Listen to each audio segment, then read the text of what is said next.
Hi, எல்லோருக்கும் வணக்கம். Bigg Boss season 7 Tamil. So இந்த வீடியோவில் நம்ம எலிமினேட் ஆன 2 கண்டஸ்டன்ஸும் வந்து பார்த்தீங்கன்னா புது வீடியோ வந்து வெளியிட்டிருக்காங்க. ஒன்று வந்து பார்த்தீங்கன்னா நிக்சன், இன்னொன்று வந்து ரவீனா. ஸோ நிக்சன் ஒரு போஸ்ட் வந்து போட்டிருந்தாரு. அது மட்டும் இல்லாமல் ஒரு மீட்டப் வந்து பண்ணியிருக்காரு. ரவீனா ஆன்டி, அந்த யூஎஸ்ஏ ஆன்டி தான், அவங்களுக்குள்ள ஒரு சம்பவம் நடந்திருக்கு. அதையும் பேச போகிறோம். ஸோ வீடியோக்குள்ளே போகிறதுக்கு முன்னாடி சேனல் சப்ஸ்கிரைப் அண்ட் வீடியோ மறக்காமல் லைக், ஓகேங்களா? ஸோ இப்போ வீடியோக்குள்ளே போகலாம். ஸோ நிக்சன் வெளியே வந்த பிறகு ஐஷு கிட்ட ஒரு அப்பாலஜி, ப்ளஸ் வந்து பார்த்தீங்கன்னா வினுஷா கிட்ட ஒரு அப்பாலஜி, ப்ளஸ் நான் நிறைய விஷயங்கள் வெளியே வந்து பார்த்துருக்கேன், அதெல்லாம் வந்து உள்ளே போய் கிளாரிட்டி பண்ணுவேன் அப்படின்ற மாதிரிலாம் வந்து சொல்லியிருந்தாரு. ஸோ அதுக்கேற்ற மாதிரியே வந்து பார்த்தீங்கன்னா இந்த வாரம் உள்ள வராரு, அடுத்த வாரம் உள்ள வராரான்னு தெரியல. உள்ளே வந்து நாக்கப்படுங்கிற மாதிரி 4 கேள்வி வந்து எல்லாத்தையும் கேட்பாரா, அப்படி இல்லாட்டி அப்படியே சைலண்டாக இருந்துருவார் அப்படிங்கிறது தெரில. ஆனால் விஷ்ணுவை பற்றி நிறைய விஷயம் பார்த்துருக்காரு போல தெரியுது. விஷ்ணுக்கும் நிக்சனுக்கும் கூடியவர்கள் ஃபைட் இருக்குது அப்படிங்கிற மாதிரி பார்க்கப்படுது. இந்த மீன் டைம் என்ன நடக்குது அப்படின்னா, நிக்சன் வந்து அந்த போஸ்ட்டை போட்டுட்டு அதுக்கடுத்து ஒரு வீடியோ வெளியிட்டார். ஸோ அந்த வீடியோவில் வந்து பார்த்தீங்க அப்படின்னா சரவணன் விக்ரம், ஜோவிகா இவங்க எல்லாரும் வந்து இருக்காங்க. ஸோ இவங்க எல்லாம் போய் மீட்டப் பண்ணியிருக்காங்க போல்.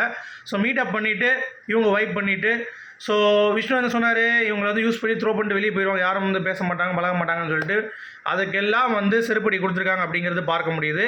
ஸோ எல்லாருமே வந்து மீட்டப் பண்ணி ரொம்ப ஜாலியாக வந்து இருந்திருக்காங்க, சாப்பிட்ருக்காங்க. அடுத்து வந்து பார்த்தீங்கன்னா பிக் பாஸ் ஹவுஸுக்கு வந்து அடுத்த வாரம் வந்து போவாங்க எல்லா ஓல்டு கண்டஸ்டன்ஸும். அப்போ ஜோவிகாவும் வந்து உள்ளே போவாங்க.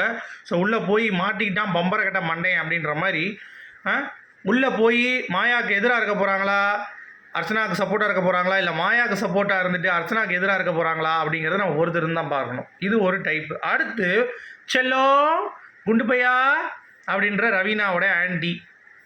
ஸோ உள்ளே வந்து பயங்கரமாக அட்வைஸ் பண்ணியிருந்தாங்க. நம்ம மணிக்கிட்ட வந்து நீ ஒழுங்காக இருக்கக்கூடாது, பேசக்கூடாது, உன் வேலையை ஆடு, உன் கேம் ஆடு, ஆச்சு ஊச்சின்னு சொல்லிட்டு போனாங்க. அந்த ஆன்டி ரவீனாவுடைய செலிப்ரேஷன்ஸில் வந்து பார்த்திங்கன்னா இருந்தாங்க. பலூன்லாம் வந்து கட்டி விட்டு ரவீனாவுக்கு சரியா ஒரு ஹார்ட் வந்து கையில் கொடுத்து ரவீனா உள்ளே கூப்பிட்டு வர்றப்ப வேறு லெவலில் வந்து பார்த்திங்கன்னா வைப் பண்ணிகிட்டு இருந்தாங்க. அப்போ வந்து இந்த ஆன்டி வந்து பக்கத்துலேருந்து முறைச்சிக்கிட்டே இருந்தாங்க ரவீனா பார்த்து. ரவீனா அப்படியே பார்த்துட்டே வந்தாங்க, ஐயோ இங்கேயுமா அப்படின்ற மாதிரி. ஸோ ஏற்கனவே அவங்க சொல்லி அமைச்சது எதுவுமே வந்து ரவீனா பின்பற்றல. அவங்க கூட பேசக்கூடாது, பழகக்கூடாது, கேம் ஆடுனாங்க, எல்லாத்தையும் பண்ணிகிட்டு இருந்தாங்க.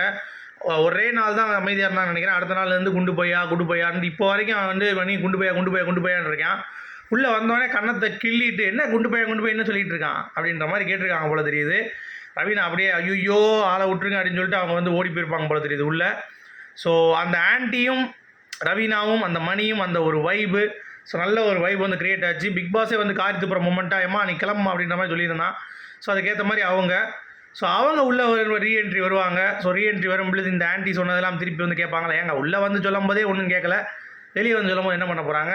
ஸோ அவங்க வர்றப்போ இன்ட்ரெஸ்டிங்காக இருக்கும் அப்படிங்கிறது தான். ஸோ நிறைய பேர் என்கிட்ட கேட்டது ஓல்டு கண்டஸ்டன்ஸ்லாம் எப்போ வருவாங்கன்னு சொல்லிட்டு நெக்ஸ்ட் வீக் நம்ம எதிர்பார்க்கலாம். ஆனால் இந்த வாரம் எண்ட்லேயே ஒரு நான் வியாழக்கிழமைலேருந்து புதன்கிழமைலேருந்தே வர ஆரம்பிச்சிருவாங்கன்னு நினைக்கிறேன்.